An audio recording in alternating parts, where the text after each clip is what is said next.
माँ पिताजी माँ बाप रे वास्ते 3 संतान है तो तीनों संतान ने बरोबर समझना सही।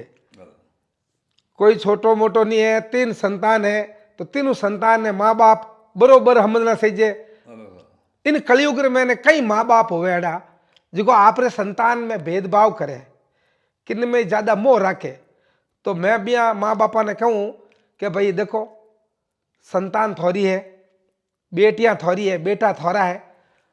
2 बेटी है तो दोनों बेटियों ने बरोबर समझो, 2 बेटा है तो दोनों बेटों ने बरोबर समझो, और जिन्हों हक बने उन्हें हक बरोबर देवो। किन्हीं हाथे भेदभाव मत करो। भेदभाव करने से घर में कले बढ़े और रिश्ता टूटे। इन वास्ते मैं आज कहूँ माँ बापों ने कहूँ कि आप बेटा है तो बी बेटों ने बरोबर समझो। कि नहीं बड़ो छोटो मोटो एड़ो ऊंच नीच की नहीं राखनी, बरोबर बने ताकड़ी में बराबर खोटो वैनी उनाल दे औलाद ने राखनी। तो कदी औलाद रे लड़ी नहीं वैन, कदी घर में बंट नहीं वैन, न कदी बंटवाड़ा वे हैं। औलाद मिलजुल कर रही।